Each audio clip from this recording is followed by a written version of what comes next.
Hi everyone, welcome back to the channel and stuff. Just going in for another theory, as you've probably seen by the title and thumbnail by now.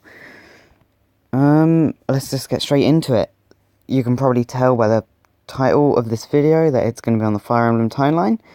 So, without further ado, let's just get into it. So, what is the Fire Emblem timeline? It's just a timeline of Fire Emblem, basically. So, basically, to find out the timeline, you first need to decide what is canon. This varies from person to person, deciding on your views of the series. In my personal opinion, everything is canon except DLC, with the exception of Hidden Truths and Heirs of Fate. Tokyo Mirage Sessions, as you can see, and Warriors, and I did have a canon here, but I kind of forgot to bring that one in. So, I got in touch with Zerk Monster Hunter and asked if I could use this, got his permission, but this is what he came up with in one of his videos. It's probably linked down in the description below, go watch it if you want to, but I'm going to treat it as if you haven't watched it, so don't worry about that. First of all, we need to decide on things that I just couldn't do. This is basically just Binding Blade and Blazing Blade because there was no evidence connecting them to the other worlds without using Dragon's Gate theory, which is not really a personal favourite of mine. So we're just going to be disregarding them completely. They're not even going to be a part of this theory, to be honest. Scouring? Nah, fuck that. So, that basically leaves the rest of his timeline, which is Genealogy of the Holy War, Thrastia 776, back to Genealogy of the Holy War, Fates going on after, Henri sealing Meduedas, Fire Emblem Shadow Dragon, Echoes, then the other Shadow Dragon game for the DS that I can't remember the name of right now, because my memory fails me. While the Tellius series are going on at the same time. And then First Exalt Seals Grima, and then Achenean's Schism, which is where Arcanea splits up into Lissi, Plaga, and Regna, and then his Outrealm timeline of Sacred Stones. So, what I think he got right in this, he definitely got the genealogy, then Thrastia 776, then genealogy again, because that shit's just easy to prove. Too easy, to be honest. Then the Fire Emblem, Shadow Dragon, then Echoes, then I think it's Blade of Light, I can't remember. But no, that's definitely right through the Camus storyline. Because in Shadow Dragon, Camus fights against Marth and is presumed dead. In Echoes, he is Zeke. And then in the next one, he goes under the guise of Sirius.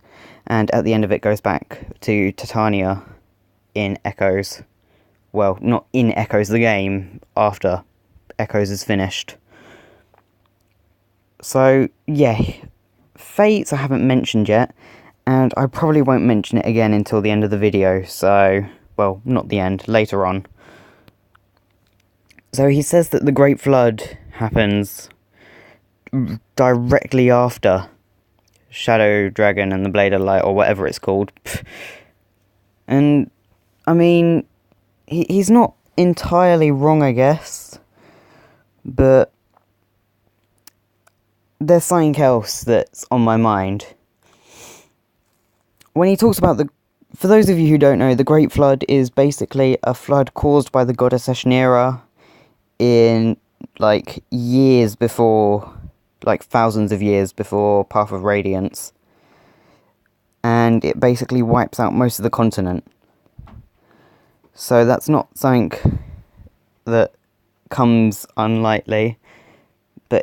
We can tell that it probably does happen, to be honest. in the Arcanean timeline, and there's more proof on that later. But first, the thing that's been hitting me the most, Sacred Stones. I know, great special effects here, only the best. I believe Sacred Stones fits before the Great Flood, but after Shadow Dragon and the Blade of... I don't even know what it's called at this point. Name fuck-ups everywhere. There goes my monetization, not like I had it anyway. But yeah, I believe it goes there. Why do I believe it goes there? Mostly because of monsters. Like, throughout Fire Emblem Echoes, we get skeletal monsters. They're not seen in any other games, to be honest. Not in Path of Radiance. That's Path of Radiance. No, wait, that's Path of... Oh my god, I'm an idiot. Radiant Dawn. Not in Awakening. Not even in Fates, unless you're counting the... Not Risen. Faceless, but they're raised by Norian troops, so... Well, anyone, to be honest. Rajat managed to summon them. So, I believe it would go there, and then it got washed away. Let's just go into the map that I had prepared for this. Here we go. I call this timeline the Naga timeline, because it's based around Naga.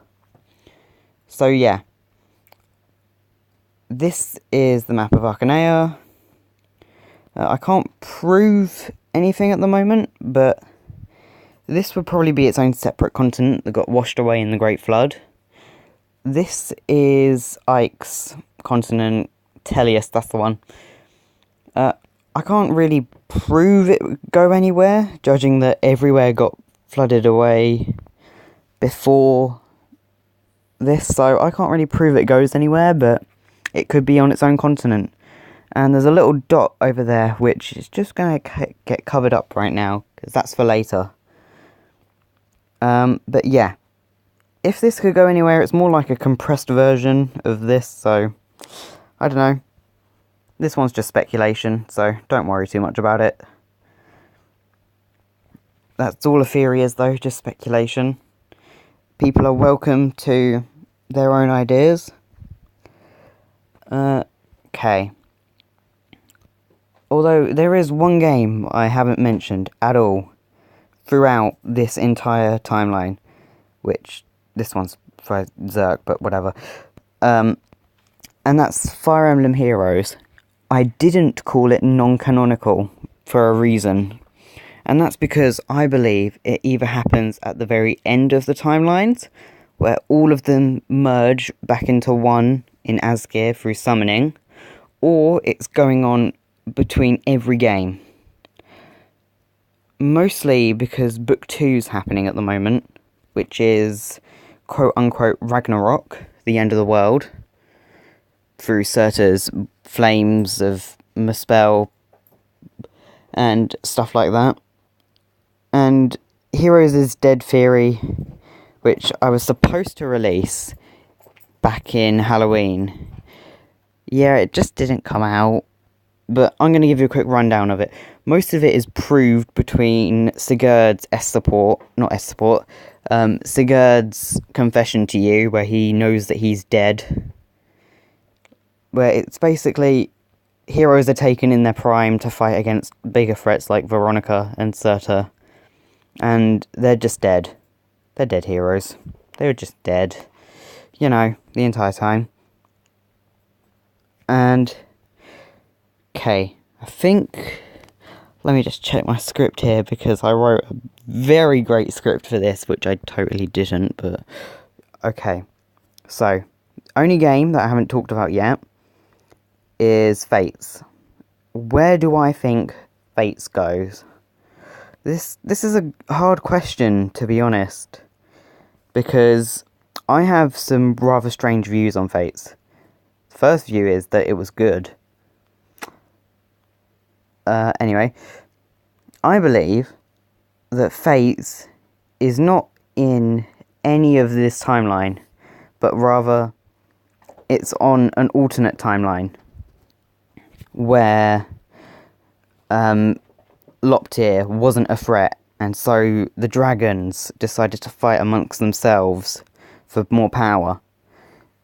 This would mean that dragons do share some similarities, and the biggest one I could find was Anankos and the dragon who gave Mistletoe to the 12 Crusaders. Now, notice about Mistletoe, it's a long blade with black demon themes. Well, no, it's even called the Demon Sword, so, you know, there's no denying that one. And Ganglari from Fates, which I couldn't find any good photos of, surprisingly. So here's two. Now, what you'll notice between all of them are dark demon-like themes. Look at the hilts too. Like, this is a bit close. Well, not a bit close. They are quite close. Like, two... I don't know how to describe it. It's just undescribable, but whatever. The main key feature, look at the eye. A red dot eye in the sword. I've never actually played Genealogy. I don't know if the sword blinks, but that would be pretty cool. But yeah, I'm willing to bet Anankos is the same as the dragon who created Mistletoe. What's next? But this would mean that Fates exists in its own thing, so we should be able to find some kind of similarity. And, well, this is what I had the dot here for. This one's just pure speculation, but if I had to put Fates anywhere, it would probably be here-ish, close to where Crom lands in Valm. Wait, no, where did he land? Was it up there or was it there? I can't remember, but you know what I mean. Because if you look at the geography of the world, there is a curve with a bay. And whilst this could be anywhere else, I don't really know, to be honest. This was just me speculating. It's not part of the actual video or theory. It's just me going off on a random speculation. Further backing up Sacred Stone's points as well, Nadakaira is said to have wielded a falchion-like blade. It's not directly called the falchion, but it's called a dragon fang blade, which is quite similar to the falchion. I don't know if I've got anything left for this theory, actually. We'll just end on the canon. This is just a theory. Don't kill anyone over this. It's not going to affect your life in any way. But yeah, I'd like to thank people for watching.